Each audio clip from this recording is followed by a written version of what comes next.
Hi, everybody. Welcome to another edition of Talking Elite Fitness. Sean Woodland and Tommy Marquez here with you. Lauren Khalil is enjoying some much-deserved time off with her family in North Carolina, probably on a beach right now, not thinking about anything other than just getting some sun and some relaxation. So, yep.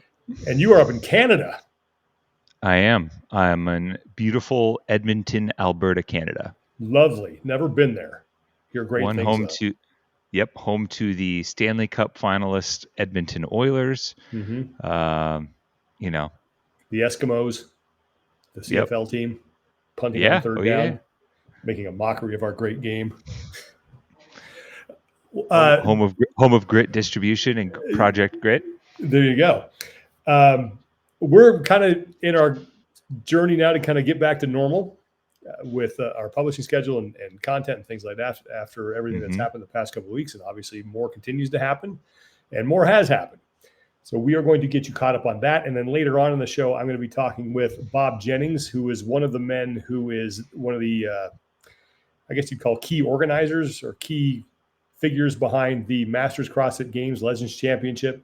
Masters CrossFit Games, of course, next week in Birmingham, Alabama, and our entire crew will be there along with our good friend Chase Ingram to bring you all the action live. So really looking forward to that. And we'll be talking to Bob about the event and just some other things that I think that are top of mind right now for a lot of the athletes. But before we jump into anything, we want to thank our sponsor for today, and that is Thirdzy, the collagen-based drink powder that helps with joint and connective tissue repair and has other ingredients like magnesium, L-theanine, and GABA that are included to help calm your central nervous system and support deep and REM sleep. This stuff tastes great. I look forward to taking it every night, and it has absolutely made a gigantic difference in the quality of my sleep. If you use Thirdzy, you will get to sleep more quickly, you will sleep better, and you will feel more refreshed when you wake up in the morning. It has been an absolute game changer for me. I need more, got to get more sleep, but it has helped me optimize the sleep that I do get. And I know, Tommy, that your sleep game is about to be interrupted significantly here in the coming months. So I know that you will have a greater appreciation for Thirdzy as you get to that date and beyond. No doubt. And, even when I'm on the road, like it's, you have the little pouch where you can put like knickknacks and things like that in your suitcase. Like there's a permanent pouch for the black bag of Thirdzy that has all the little travel servings. They just stay in there 24/7. Every time I get a re-up, I do it. And I think the erratic schedule of travel is going to be a light prep for the erratic schedule that I'm going to have once this kid comes. But thankfully, Thirdzy doesn't have melatonin in it, so I can take it and get high quality sleep, even if it's in short chunks, because the little one needs some feeding. It absolutely works. And you can get 20% off Thirdzy right now by using the code TEF. 20% off, go to thirdzy.com, enter that code TEF, and you will improve your sleep and your recovery. Take it from us. They are absolutely great people who make a fantastic product, and we're glad that they are on board. Thirdzy.com, use the code TEF. And if you're in Birmingham, you'll be able to get to come and try some samples and stuff like that at Jason Grubb's Boulder Athlete booth. There you go. So, yes, I will. That's the first thing that I will be packing for my trip to the great state of Alabama to witness the Masters CrossFit Games. Really looking forward to that. And I think it's going to be good for the community to kind of get back to watching live competition. I know we're going to have to kind of trudge our way out of this, but this is going to be the first step to doing that. Sure. Main thing we wanted to talk about today is what happened yesterday. And that is the PFAA released a statement, and they put it up on Instagram, and it is on the screen right now. And in this statement, they made 3 demands. The first, and I'll read it verbatim, we demand an appropriate level of transparency between CrossFit and the PFAA regarding their third-party investigation as to the death of Lazar Djukic and subsequent changes made to protect all athletes going forward. That is a bit, I guess that's a bit nebulous because I don't know what an appropriate level of transparency would be. I guess that is for them to judge whether or not CrossFit is being open enough, but not a surprise. No. The second one, we demand CrossFit create an independent safety team to liaise with the PFAA on an ongoing basis. Okay, that is something more concrete that you can say that is pretty much more objective as to whether or not it has been accomplished. CrossFit agrees, say we're going to do that. We're going to do that. Here's the team. Probably the PFAA might have some input on that. And that's assuming CrossFit is open to this. Yeah. Now, the third one is the one that has caused the most consternation within the community, and I think has really divided people into one camp or the other. And the third one is we demand that Dave Castro be removed from his position in the sport team. These demands reflect the immediate steps necessary to begin to restore athlete trust in CrossFit sport. The PFAA is also acutely aware that more must be done to change the culture and strategic direction of the sport to ensure its future, and that will take time. And it's signed the PFAA board. That's Annie Thorisdottir, Brent Fikowski, Dinah Swift, Steve Sagaffi, Laverne Engelbrecht, Patrick Vellner, Royce Dunn, and Victoria Campos. What was your reaction to that? I guess my initial reaction was like, oh, okay, they're actually like coming out and starting to make some demands and making their stance known on like some actual change that they want to have happen. The other part of that was like, my other reaction was like, I wish we got a little bit more explanation as to why, but I also understand that in these scenarios, part of what's presented to the public is really kind of like the tip of the iceberg in terms of all the information that is actually being exchanged between parties and what actually exists out there that supports their position, right? Because the reality is that there is an ongoing investigation, around the circumstances that happened with Lazar. There is ongoing conversations between parties and stuff that's being said that's not in public right now. And out of whether it's respect to the process or the whatever decorum that you want to maintain between parties, like that, not all of that information is just going to be handed out publicly, right? That's just the nature of it, whether the public demands it or whether the public wants it or feels entitled to it or whatever.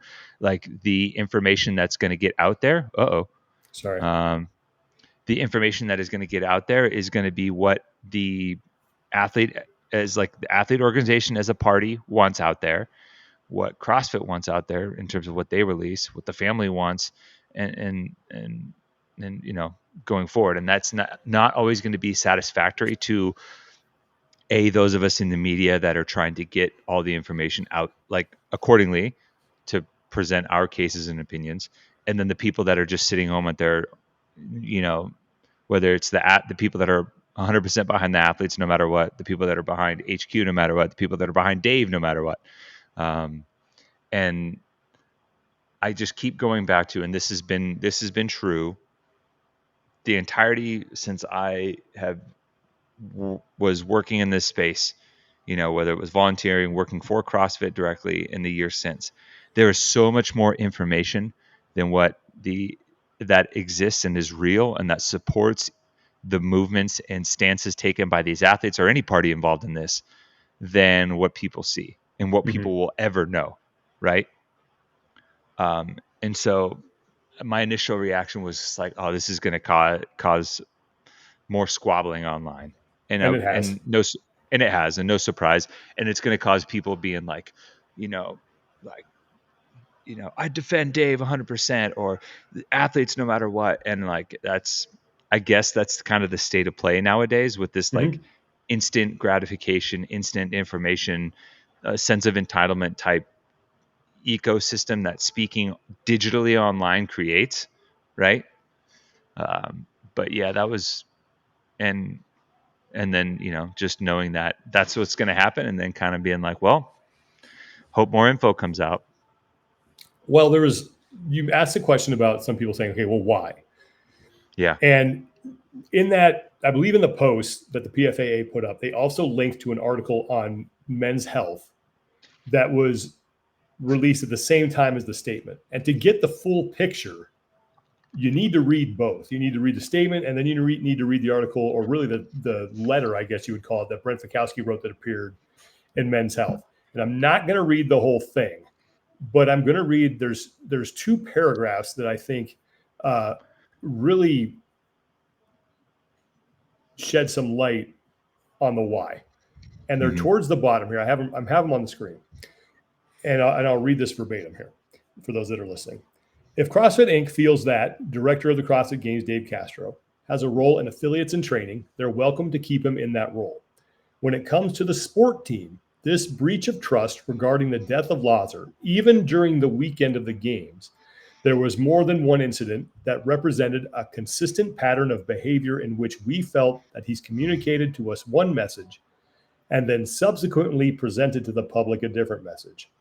Along with that, the willingness to cooperate, the willingness to communicate with athletes on an individual basis, on a collective basis, and a collective basis with the PFAA, it hasn't been there.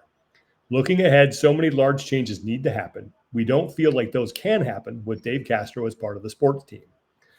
We want a sport where there's an where there's an expectation that they want you to push hard. We want you to go as fast as possible, and we're going to create a safe environment for you to do that. And if you maybe get overheated, or if you're struggling in the water, we're going to be there for you. If you tear your hands, we're going to have someone there to help patch you up. That's the expectation, and that feels like the lowest expectation that we could ask for from this competition. We're not asking for free snacks, right? The next level to that is we want to figure out who the best is. You don't need to hurt us or put us through more than is necessary to sort us from first to last. We don't need to do 10,000 reps when 1,000 reps would be appropriate. So it's really, I think, those two paragraphs, coupled with everything that athletes have been saying publicly for a long time, that I think gives you the why behind why the PFAA is asking for Dave to be removed from the sport team. Not completely from the organization, as Brent stated in that letter. He can keep his position with the affiliates. But I think from the athlete's perspective, and I'm not saying that I agree with this or anything, but given the people I've talked to and given the things that I have seen and heard, I think the why is we are tired of this pattern of behavior that we have seen year over year over year. And the only way we feel this gets better is for Dave to be out of the equation. You can disagree with that or agree with that, but I think that is the reason behind it. And this, the death of Lazar Djukic, I think just poured a significant amount of gasoline on a fire that was already smoldering and just accelerated this thing to the point where the PFAA and the athletes who are within that organization just feel like this is now the only option left to them. And they feel probably, I'm guessing, that this is the best time for them to make this demand. Mm-hmm. Yeah, and to kind of reiterate that, like whether it's been said publicly, like privately, this has been an issue for a lot of athletes for a long time. Mm-hmm. Now, whether or not that falls in Dave's lap, people can argue, but sure, we're just talking about why the PFA is doing this now. Mm-hmm. Yeah, this is not a new issue. I know there are a lot of people that might be new here, or have only started in the sport the last few years, or even like post 2018, season overhaul. This has been something that has been in discussion for quite some time. A lot of athletes, and I understand a lot of people have very personal feelings about it, whether they maintain personal relationships with people in the sport, Dave included, and that guides their thinking, or people have very personal relationships in the other direction, right? Like they don't have those, and that guides their thinking, regardless of what ultimately comes out, because there's a lot more information, a lot of facts, data, behavior, things that can come out. This has been brewing for the larger part of 12, 13 years. Yeah, it's been more than a decade. Yeah. Over a decade, I think, for sure. Think too, and rightfully so, people are asking, okay, why not just wait to the end of the investigation to figure out if you're going to make these demands? And I think from the athlete's perspective, for the ones that are advocating for this, and I don't know this for a fact, but this would be my sense, is that they would say to that, we don't need an investigation to explain the last 12 years of behavior that we have seen firsthand. And I think this incident has just said, we're tired of it and we're done with this. We know, I feel like they know pretty well who they want to blame for it. and yes, we should wait for the investigation needs to happen. Facts do need to come out, but I think from their perspective, they are just enough is enough, and they pretty much more or less have their minds made up based on not what happened in Fort Worth, but what has happened in Carson, Madison, Morgan Hill, that they have made up their mind about what needs to happen. Yeah, and a lot of athletes have spoken up before, because I think one of the primary questions that comes up is like, well, why now? Why, if this has been an issue for so long, why haven't people spoken up? And it has been reiterated by multiple athletes saying that they have ultimately felt powerless in that, right? It's like they felt like there was this air of like, if we spoke up in any direction in criticism, if we provided criticism, even if it was like constructive criticism, that it would result in like immediately being ostracized, kind of shamed and attacked in a way that like ultimately affects their livelihood, right? Like, speaking with a few athletes on site, they're like, we only have a handful of chances to like really earn a living, and like the Rogue Invitational hasn't been around that long. Wadapalooza is like a big money purse, has been around, really 2017-ish, as a significant prize option. Like Dubai around that same time, maybe a little bit earlier. So it's like there's only a handful of opportunities in this sport for athletes to earn a living and like make a name for themselves and like capitalize on the hard work that they've put in. And so if they feel like the most significant one is in the hands of like a handful of people that, can act on a whim and they have zero recourse, that is going to be a deterrent from you actually taking action and standing up. Like that's just the nature of the imbalance of power in situations like this.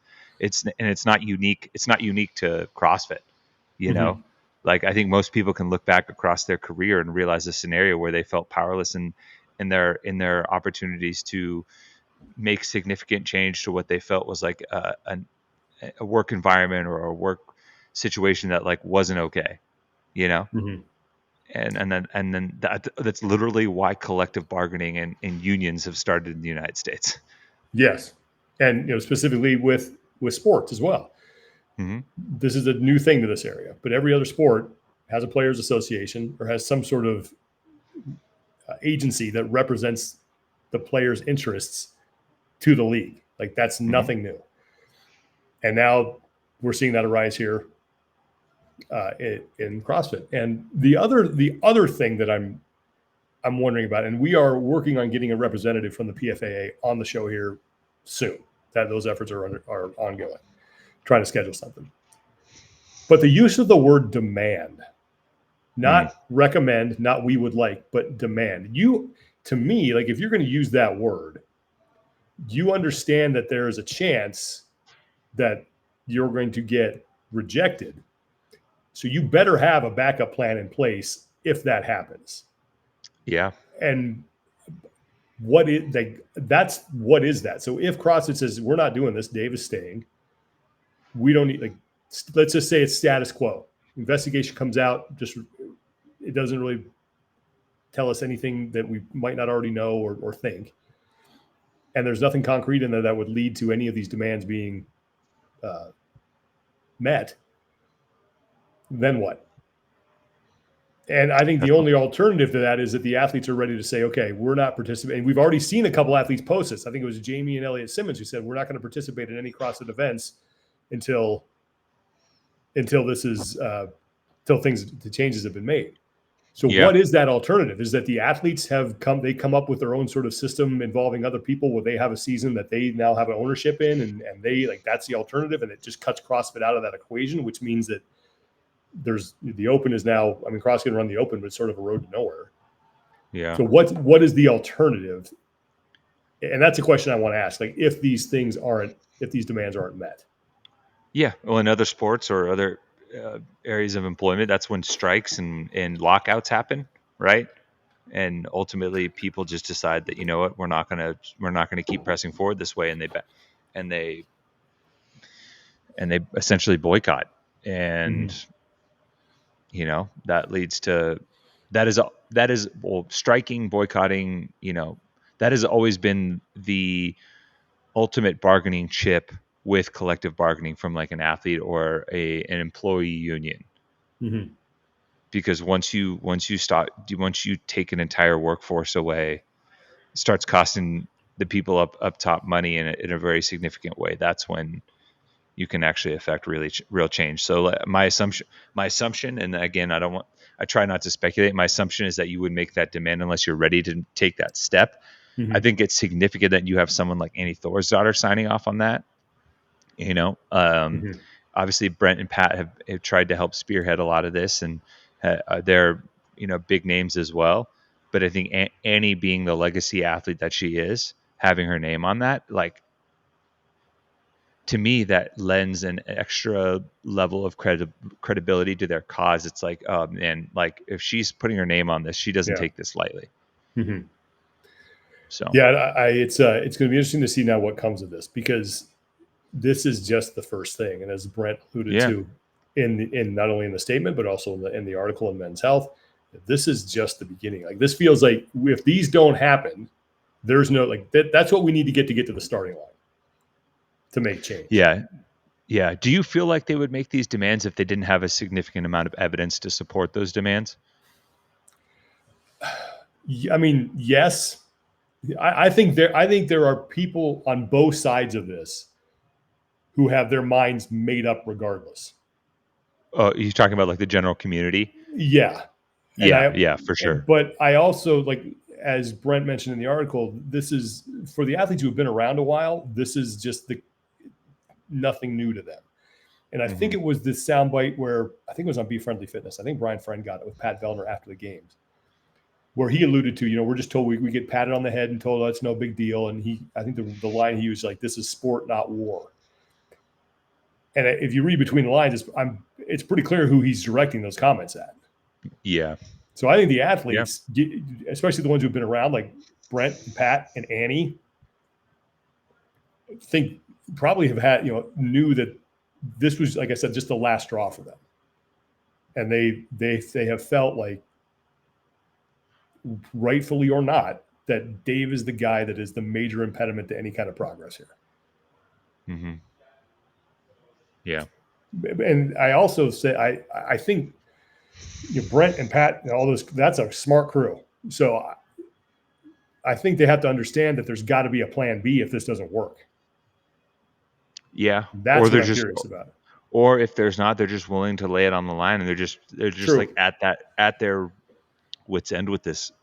Mm-hmm. Yeah. I'm pretty sure about this.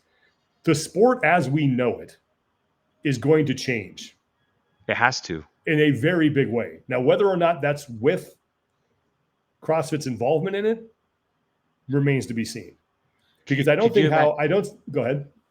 I think the line of thinking that would take you like, oh, nothing needs to change after what we just saw unfold is ultimately speaks to the arrogance that the athletes are complaining about. Right? Mm-hmm. Like CrossFit, obviously the third party investigation, I think John Woolley had brought up some potential keyword conflicts, but like for CrossFit to be like, in the wake of all this, to be like, no, we got this, don't worry.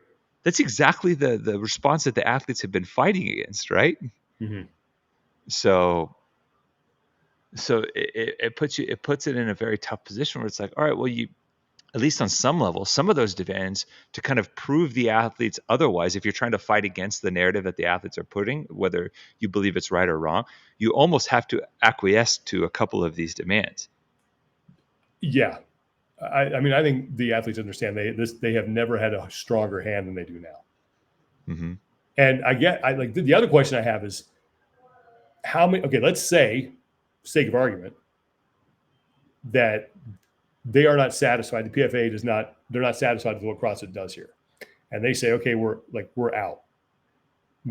How many are actually going to be out? And can you still run a season without the names who say that they're out? Because it's not like there's a ton of money being made here by a lot of people. Mm-hmm. There's money being made by a handful of people at the top. What about everybody else now who says, well, these guys are out now, I have a chance? And that's also assuming that the economic landscape of the sport does not change due to people due to big names not being there. Yeah. So there's a lot of assumptions there, but it's like I guess at the end of the day, like how united are the athletes on this? Yeah, it's tough because especially like, and let's be real, like this is still a very young sport, still very, very young. Yeah. And then we haven't had, and even just going through minor adjustments in the iteration of what the sports season looks like has been a massive growing pain for a lot of people.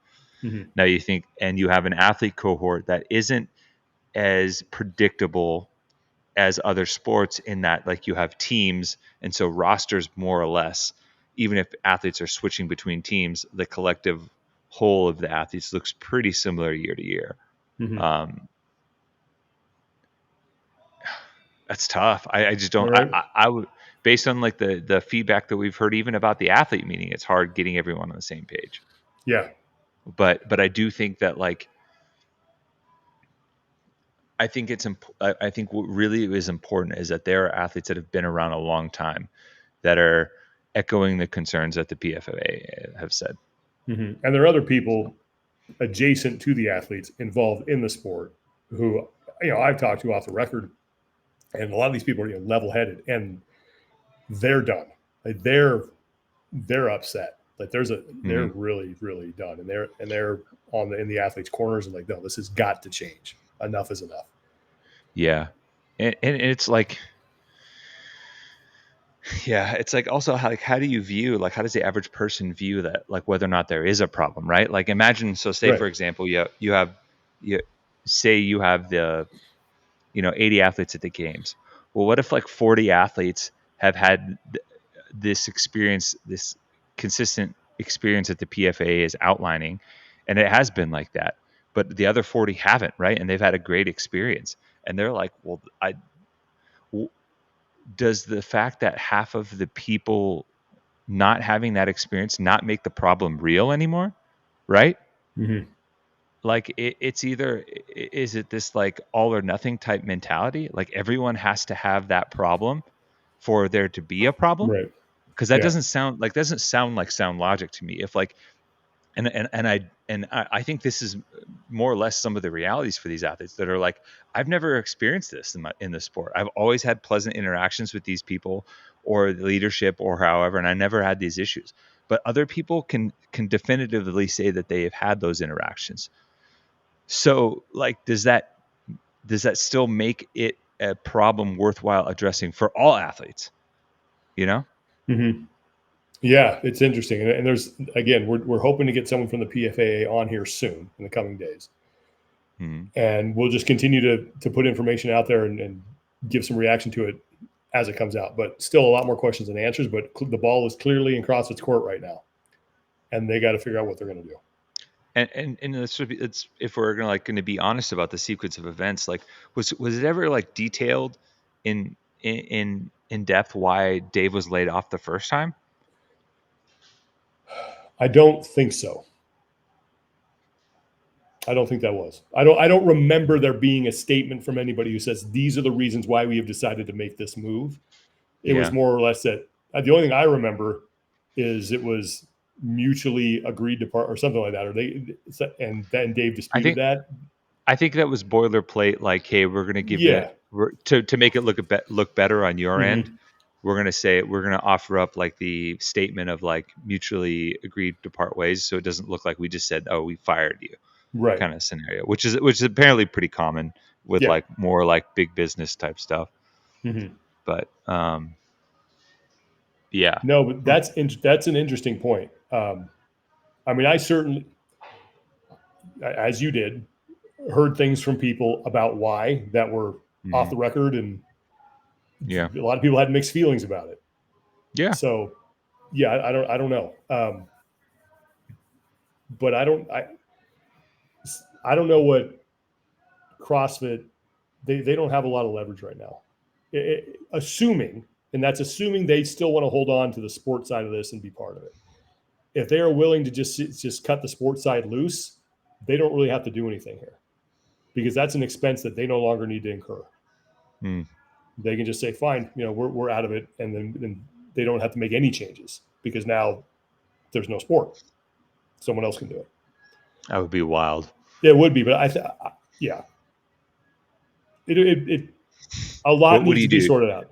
What do the athletes do? Call up the IF3 the next day? I don't know what they do, but I mean, you know, and I know, like, there are people out there in this ecosystem who know how to run events, who know how to put them on, who are well connected, who could probably, if you got them in a room, cobble something together with the support of the athletes.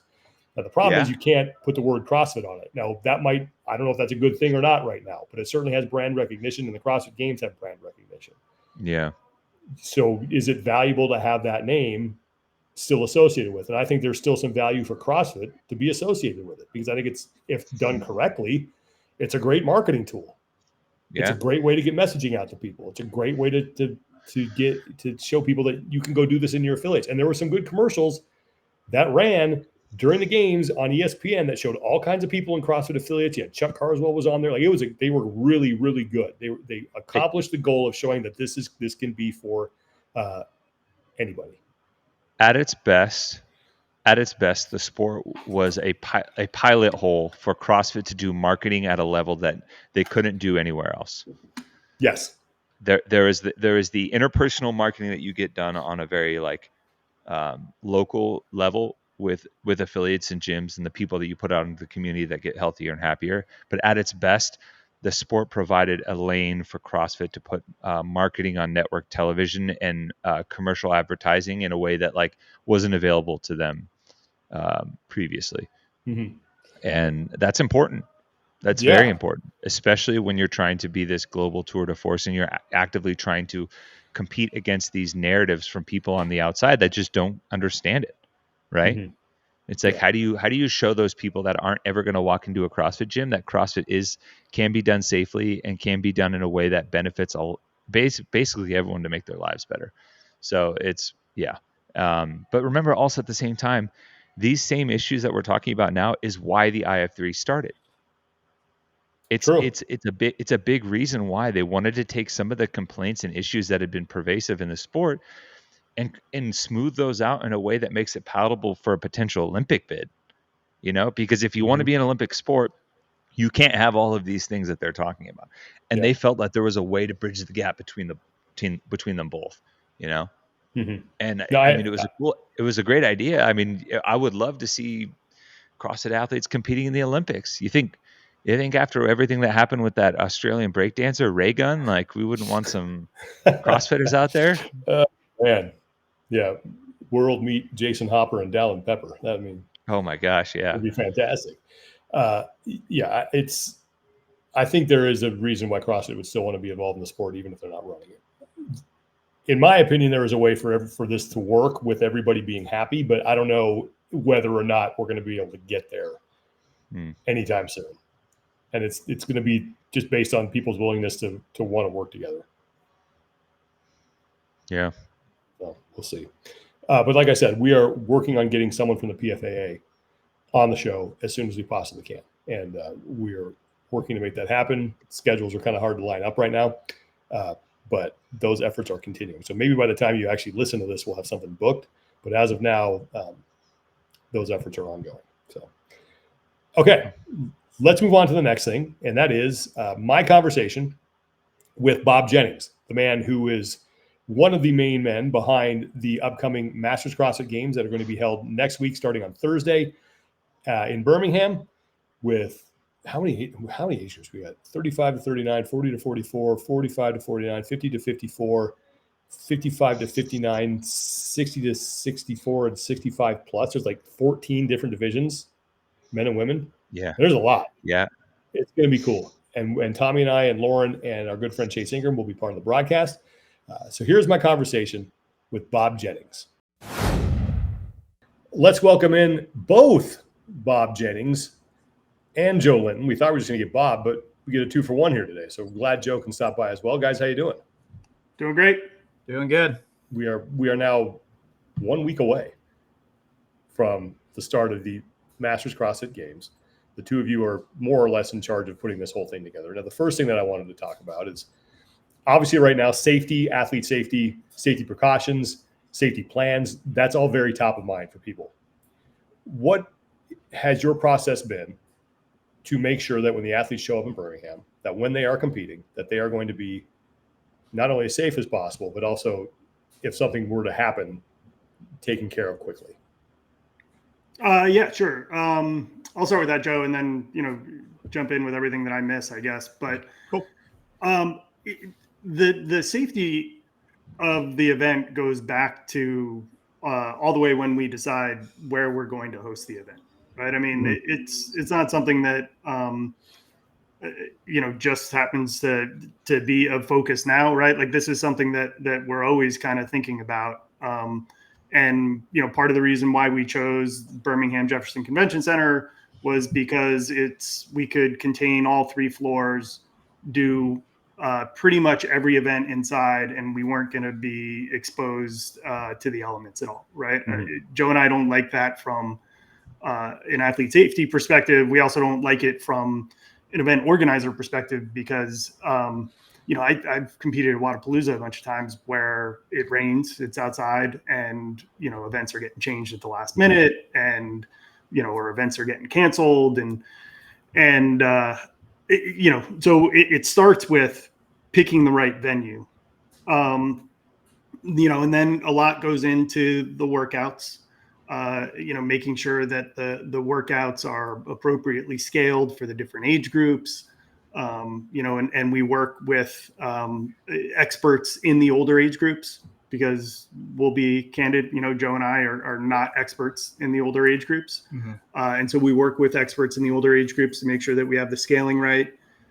The overall volume, we're checking to make sure that we have that correct over the course of 4 days. We're making sure that the athletes have enough time to cool down, warm up between their next event, but not too much time to cool down, stay cold, warm up, right? I mean, all of that goes into the planning of the event.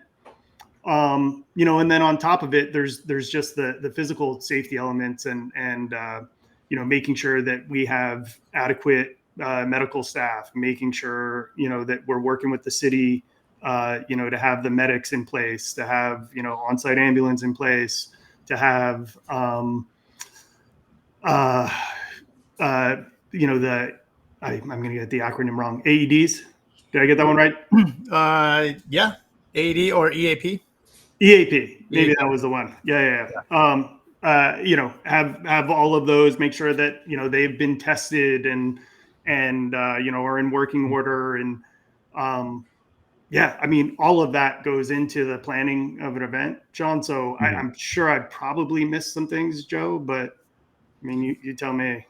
But yeah, it's definitely in planning the event. And also it's, teaming up with guys like Josh Hicks, who is our, safety lead, and has taken time to source his own team members. Also with the volunteer submissions, we did get, go through their applications and, do some research into those people to make sure that we're getting the appropriate personnel, that we have emergency, people that are used to responding to emergencies. Making sure that he has all the supplies he needs. He has the setup he needs. He has everything he does just in case, something happens. Like I told Josh, like our goal is to set up an event that is safe and has plans in place, but for his team to be as bored as possible. Yeah. We don't want you to do anything. So he put a lot of effort into the EAP, making many revisions and updates, and he's very well prepared. So that's like the emergency side to what we put together for all the athletes, which is very well built out. Yeah. And I think we'd be remiss to leave out people like J-Mac and Heather and the CrossFit staff that, like, they review this with us on a regular basis and are making sure that based on the number of concurrent heats and people on the floor, right? Like, do we have all the appropriate staff that we need, or, do they need to step in and supplement it further? Right. And so, the support from the HQ staff has been phenomenal with this. What does the city's involvement look like in all this? Really just more of a requirement perspective. Mm-hmm. We hire the police directly from the city. We hire the medics directly from the city. There's a lot of other support and security staff that we hire directly from the city. They're not too involved in the day-to-day, other than making sure that we have, we meet their safety requirements for the event. Yeah. Okay. Well, let's talk about the event on site. You mentioned you're going to have 3 competition floors. I mean, I remember the one in Cookville, where you had 2 competition floors. Yep. So now you have 3. So as far as what athletes can expect and fans can expect when they get on site, how is this? Give us sort of the run of show and how this is all going to flow for the 4 days that the athletes are going to be competing. Sure. Yeah. So, so we have the entire Birmingham Jefferson Convention Center. So it's the BJCC, and the North Hall is where all of the event floors are contained. And all of the event floors are essentially 90 feet by 90 feet with 10 lanes on each side. So 20 athletes working at a time, working towards the middle, right? And so you have 10 8-foot lanes going down each side, and they'll be working towards the middle and back. And there's a bunch of, there's room obviously in the middle to make sure that all the athletes can safely move their equipment and their bodies up and down the competition floor. But so there are 3 different floors. They're all set up down there. One has a competition rig. One has an A-frame rig, and the other one actually has no rig at all. And so that's where all the action will be. There's in the South Hall is where the full warm-up area is. And obviously spectators aren't allowed to go back there. That's just for athletes and coaches. And then in the East Hall is where we have the athlete village, the vendor village. We'll have the community workout floor for spectators and volunteers. And that's really where everyone will come in from the East Hall and make their way through the BJCC down into the North Hall, where all the events will occur. Okay. Yeah. That sounds like a really good time. Just one gigantic Masters CrossFit celebration. Yeah, it's huge. When you walk into the East Hall, like you'll be basically met by athlete camp, like Bob said, and then walking through vendor village. So there's going to be like a lot of fun things going on, the spectator workout floor, and it kind of like the excitement builds as you walk through it, because you then get a glimpse of the North Hall, because it kind of drops down into it, and so you'll see like the stairs and you'll hear the music and all that stuff. So it's going to be an exciting entrance for everyone, like walking into it the first day and seeing it for the first time. You guys have been doing this for a while. I mean, you're running the Legends Championship, but I don't know if you've ever done it on this scale. So what are the new challenges that you kind of faced now being the CrossFit Games, the Masters CrossFit Games, as opposed to just a Legends Championship, and the scale at which you have to do this? What were those challenges, and how did you overcome them? You want to take this first, Joe? Yeah. So, just expanding the team that we need to support the event, right? So the volunteers, and having a very good structure set up for them. Mm-hmm. At Legends, we had about half the volunteers every year compared to what we got the Masters Games this year. So it wasn't terribly difficult to put together the teams, but when you start to get, close to 300 volunteers, you got to really build out the teams, really build out the chain of command, how operations work, how communication goes up and down. So that's where a lot of my time has been spent, is making sure that was set up so that we, as a team, operate very efficiently. Then outside of that, to the athletes, it's communication, making sure that everything's ordered and on time. And that's pretty much, what do you think about this? It's kind of like just getting more stuff for them and making sure we have the space for that. I think that's was one of the hardest things, was making sure that we had enough space for everyone to be comfortable and, to be able to spread out and not feel cramped. Mm-hmm. And making sure we have enough equipment, making sure we have enough, parking and everything else, hotel rooms, everything was just, expanded upon. So it's been it's been fun. Stressful, but it's been fun. Yeah, when you add in like the team competition, how we're doing the Legends Classic at the same time.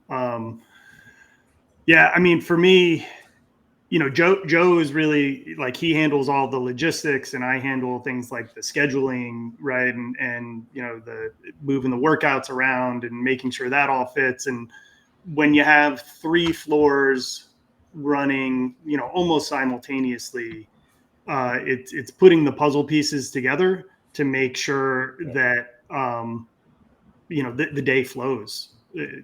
Right. And athletes aren't standing around all day and spectators aren't standing around all day, or making sure that we don't have, equipment contention, right, from floor to floor. That's kind of a big one. Yeah, I mean, other than that, I mean, we certainly, we feel the pressure of taking on more responsibility of hosting the CrossFit Games, right? I mean, it's no longer just the Legends Championship and our name and reputation on the line, but we're taking on the responsibility for the entire CrossFit community, and it would be disingenuous for us to say that we don't feel extra pressure around that. Yeah. Where were the areas that CrossFit was most involved in helping you organize this? Where were they not involved in helping us organize it? Right. Is really, I know we'll get into the programming a little bit later, but Joe and I, you can see a lot of our fingerprints on the programming and where it ended up. And we started with the original shell, and the finished product is has a lot of our fingerprints on it, and we're ultimately responsible for that finished product. But like, there's a lot of collaboration that goes on in between the initial round of what we proposed for the programming and where we ended up. And, quite honestly, that's like one of the funnest parts for us. Like, we really love the programming aspect of it, but we love the ability to collaborate with people like Boz and come up with these great tests, or what we hope are great tests for everybody. And I mean, that's just a lot of fun. But like, they understand how to operate things at scale really, really well. They being CrossFit, right? And having people like J-Mac and Heather involved day to day in virtually every logistical decision that we're making was just enormously helpful. Well, let's talk about the programming, because that was released today, and so far, I mean, reaction online has been positive, which is, I mean, that's rare, because I don't know if you guys know this, but a lot of people give it time, man. I think we might be. People like to complain on the internet, and masters like to complain. So the fact that the initial response is positive, I think, is a really good thing. So we'll pop these up on the screen, and we'll kind of go through them event by event. So event 1, which is on the screen right now, and if you're not, if you're just listening to this, let's go ahead and read through it. It's 4 rounds for time of a 600-meter run, and then 5 deadlifts, 10 deadlifts, 15 deadlifts, 20 deadlifts. So it's a run every time, and then the deadlifts increase with a time cap of 18 minutes. So where did this one start? This workout, actually, believe it or not, started. This thing was all over the place. Yeah. Like, we knew we wanted to do a longer run workout, and originally it started off as just like a longer run, and we pulled away from that for a variety of reasons. A couple of months back, and ultimately what we wanted to get in here was some, the run needed to be important, right? It couldn't just be throwaway work. So we wanted a distance that was, somewhat meaningful, right? And so that's why for the younger age groups, you have the 4 rounds of 600 meters, and then, some high volume mid-weight posterior chain to go along with that, just to kind of start off everybody's week. So it's like, hey, welcome to the CrossFit Games, right? You're doing 50 deadlifts, and it's I would say on the relatively medium lightweight, I guess. Mm-hmm. It's not a volume that people can't handle, but it also has a little bit of our signature, in the reverse, in the ascending reps. Like Joe and I love throwing the ascending reps out there. Yeah. Yeah. The intelligence test on the ascending reps is what we're going to see a lot of. You get into round 1, 2, and 3, and you feel like you're almost done, but you're not even close. So it's going to be exciting to see how people break these down and how people attack it. What their pace is on the run. Are they going unbroken every round of deadlifts? I'm curious to see what the high experienced athletes do, especially. So we have 255 for the men, 180 for the women. I'm assuming that weight are all the age groups going to do this event? All of the CrossFit Games age groups are doing this event. Got it. Okay.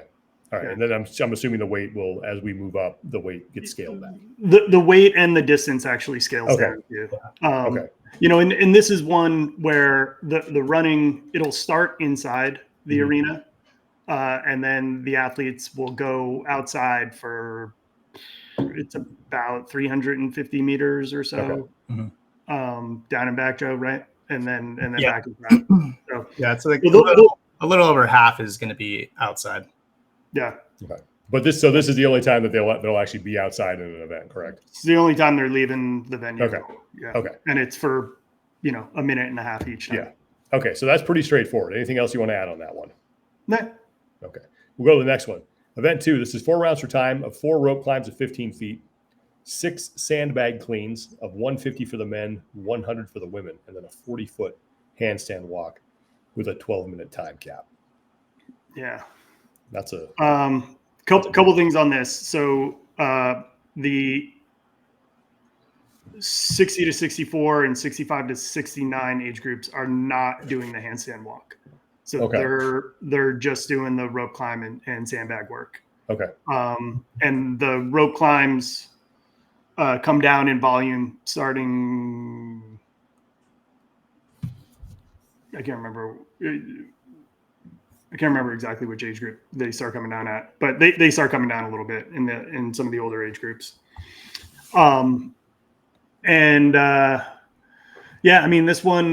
This one again, right? Like it's grip intensive, it's core intensive, classic CrossFit. I think, I don't really have too much more to add to this one. Mm-hmm. Yeah, I mean, you're just gonna have to see. You're gonna see who is efficient with, using their legs primarily on rope climbs, or some people that are arm intensive, and that's going to be super. Get taxed by the sandbag cleans and the handstand walk. So I think efficiency on the rope climbs is where we're going to see a lot of movement in kind of in the leaderboard as the athletes work through each round. Who tests these for you guys? So certain ones Joe and I test. Okay. We do. We had a gentleman by the name of David Syvertson. Yes. Each of these workouts this year. Multiple time Legends champ. I would say the best athlete to never make it to the CrossFit Games so far, quite frankly. So he's tested versions of these, and and then we kind of tweak them from there. And Joe and I are big tweakers. Right? We like to play around with these right up until the last minute. So. But these are set in stone right now. Though there's not going to be no. Okay. I mean, look, they're published on CrossFit.com. There we go. Okay. Well, let's go to event 3. This one is just for time: 25 overhead squats, an 80-foot dumbbell walking lunge, and 25 overhead squats. It's a 3-minute time cap, so a sprint. Barbell for the men, 75 pounds, women 55 pounds, and the dumbbell will be 50 pounds and 35 pounds. That's going to be fun to watch. That's going to, I think, when I looked at that, I go, it's going to be some good races there at the end. Yeah. So this one, only the we're only doing it 35 to 39, 40 to 44, 45 to 49, and 50 to 54. Okay, so not all age groups. Not all age groups are doing this. This is just a dirty sprint, man. It is. The barbell only being 75 pounds, relatively light. I mean, actually really light. People are going to want to move fast and, have to sprint. And you got to be able to go unbroken and really push it. It's going to, it's going to give you that Fran lung. I anticipate it's going to burn. Yeah.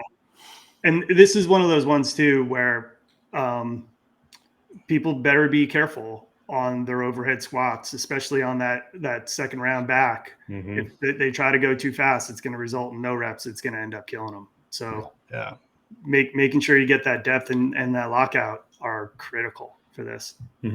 So order is important here. And a lot of times you see, and I guess at the games, these fast sprints or these quick events that are, I don't want to say at the end, but they do provide like a good finale. Like if you go back to regionals and semifinals and stuff like that, it's just kind of like the thing that you see, this sprint event. Why put this in the middle?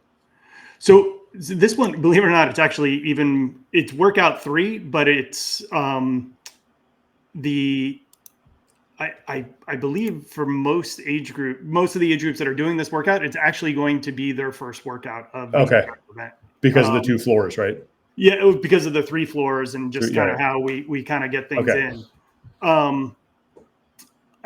We just thought it would be fun to throw this in here. At this actually was the last workout that was added. Okay. And we saw a gap in the schedule.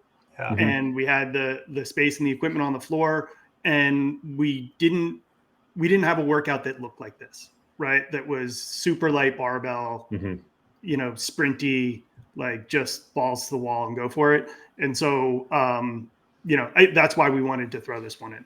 Yeah. All right. Well, we'll go to event 4. Now this one is a snatch speed ladder for time. So it's the reps go 4, 3, 2, and 1. Yeah. And it obviously gets heavier as we go. We start at 135, 95 for 4 reps, 165, 115 for the 3 reps. Then at 2 reps, you're doing 195 and 135, and then 1 final rep at 225, 155. That is a 2-minute time cap there. Yeah. That's aggressive.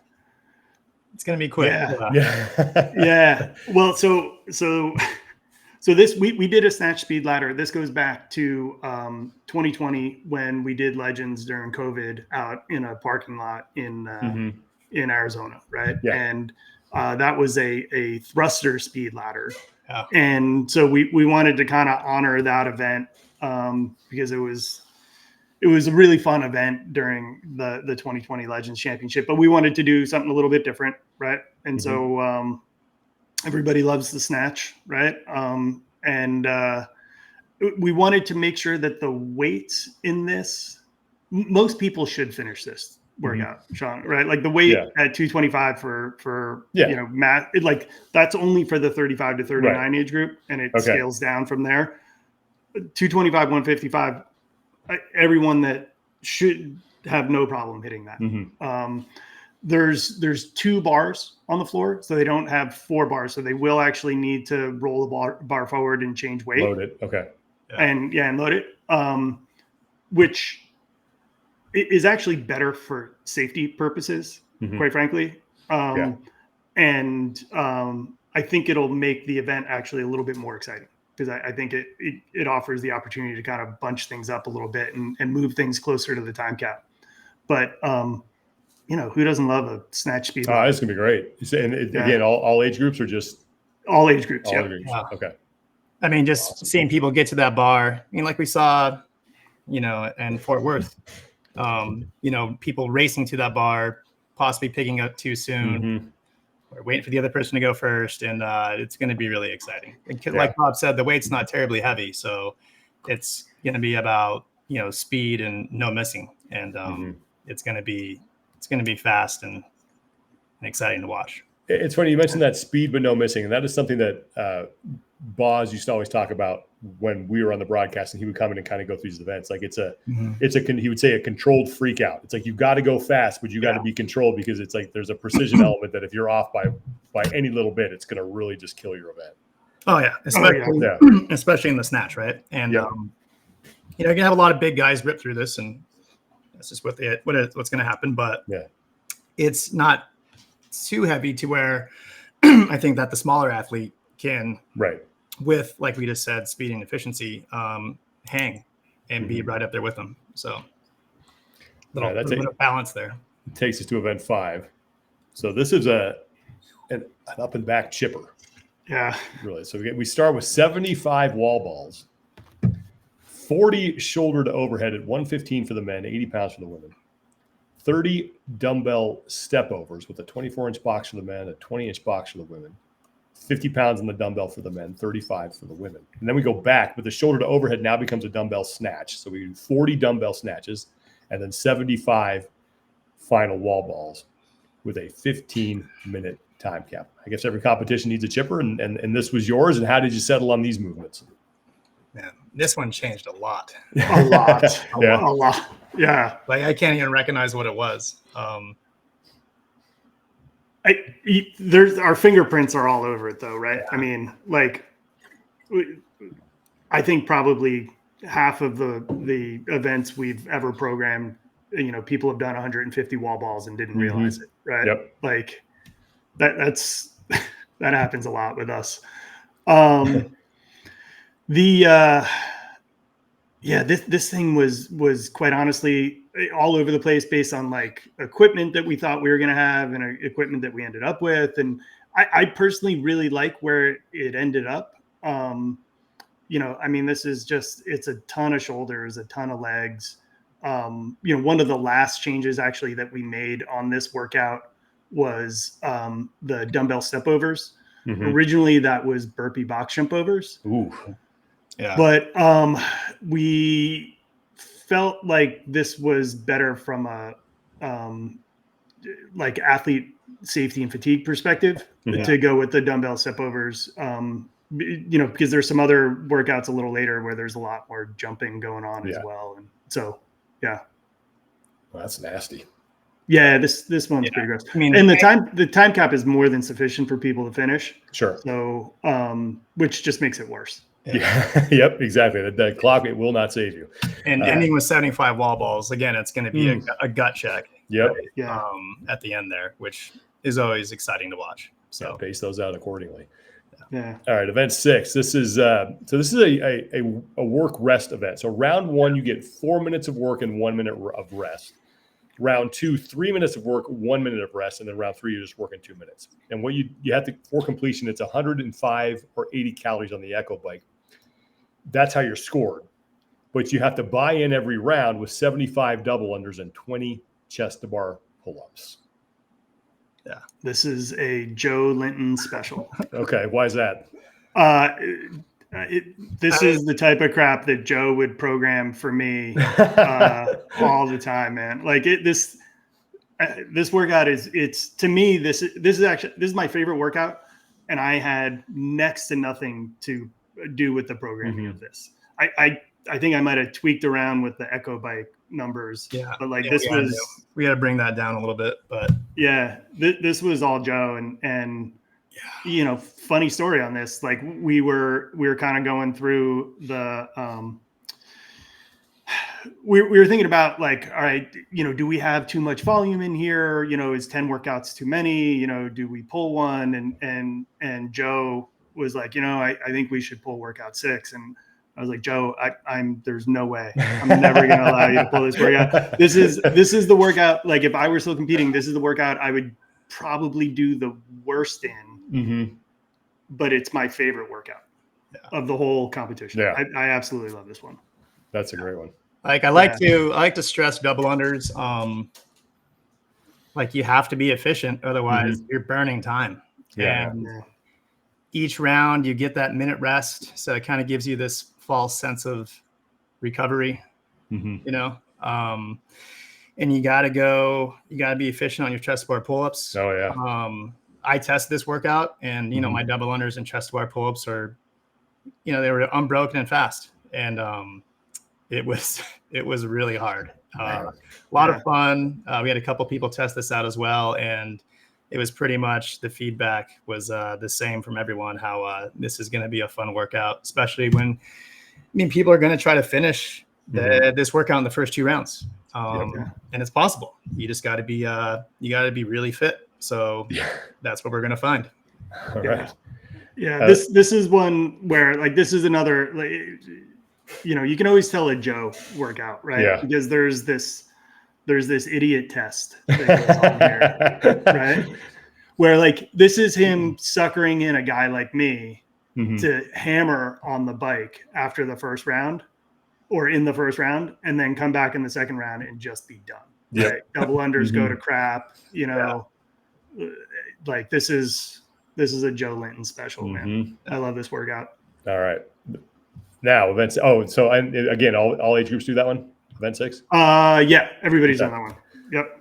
Event 7. I love this one because this is a repeat of a games workout from 2019, right? This is the standard.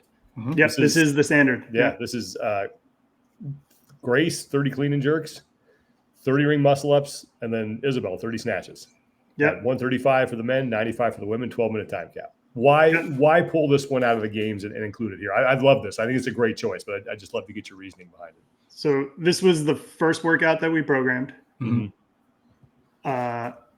We have been dying to program this workout forever. Yeah. And we've always tried to figure out how to work it into Legends.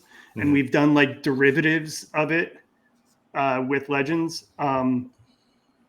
This is, I think, I don't want to speak for you, Joe, but I think between the two of us, this is our favorite CrossFit workout ever.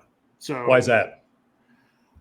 It's just such a great test of fitness, man. I mean, it's, like you got to have capacity, right? You have to have intelligence around how you're moving the bar, how you're breaking everything up. It's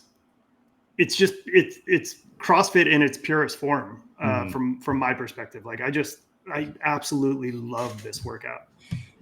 Yeah. And I mean, and then you still have the idiot test, right? Which after this workout came out in 19, Bob and I did it, and I wrote down, it was Matt Fraser's times. And I finished the clean and jerks like 15 seconds before he did. And I was like, oh my God, that's so stupid. I'm like, what? And so it's like that, like how people are going to go faster than they should on those clean and jerks. And it's going to be a game changer, and it's going to punch them in the face. But yeah, like Bob said, it's just simple, straight through. And again, movements that everyone does a lot of in the CrossFit space. So it's simple to watch, easy to understand, but very difficult to complete. Yep. And every age group? Or is that... No. So only through the 50 to 54. Okay. Yeah. And we actually, there was a lot of debate around, do we increase the time cap for the 45 to 49 and 50 to 54, or do we decrease the reps? Because I didn't want to decrease the weight, right? Ultimately, what we decided on was for the 45 to 49 and 50 to 54, it's 25, 25, 25 instead of 30, 30, 30. Okay.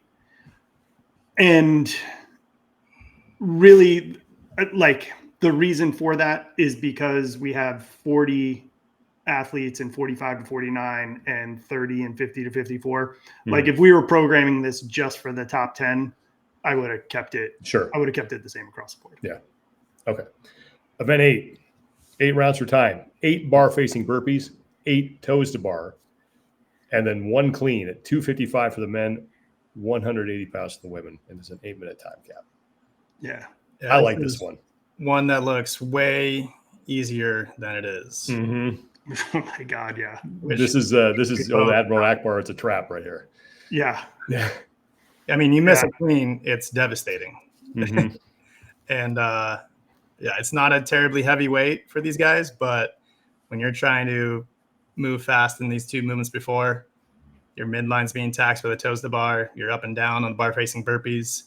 And then if you miss a clean, it's costing you 10 seconds or more. And you don't want too many of those. Your midline goes in this workout. Yeah. I mean, I tested it. Joe, you tested this one too, right? You Yep. can't remember. Yeah. I know Syvertson tested it. Like your midline goes on this workout. To Joe's point, it's one of those workouts that like looks really easy on paper, and and you can sit there and be like, oh well, I just got to do around a minute. Okay, go ahead. I just like it because the rep schemes are all below 10, which is right. I'm a big fan of that. Right. Yeah. And typically when you see bar facing burpees and toes the bar, those are movements that are generally well above 10. Yes. So to see it like 8 toes the bar, it reminds me of that open workout where we had only like 8 toes the bar or something. And like 2014 or whatever. That one you're talking and about? That workout completely surprised me because the toes the bar got tough. I was like, what? That's only 8 at a time. How's that possible? And so it's definitely it's very unassuming. Yeah, that I'm looking forward to watching that one. That'll be fun. Okay, we get to event 9 now. So this is now your 1 rep max. You have 5 minutes to establish a 1 rep max front squat. Is that going to be from the floor, or will that be from a rack? That's from a rack. From a rack. Okay. Yeah. Okay. Pretty this simple. This workout is purely to satisfy my ego. I'm gonna set up a rack on the floor and take on all comers. And if anybody this is your jam. If anybody beats me, they win. There you go. All right. There's nothing wrong with programming to your strengths. You got to put one in there and be like, hey, if I was in this, I know I'd do really well. So that's pretty simple. 5 minutes, 1 rep max. And that takes us now to event 10. This is the final one. Yep. We go ascending rep scheme. Yep. And there's your signature. Legends Classic. Yep. 8, 12, 16 of single arm dumbbell thrusters and bar muscle ups.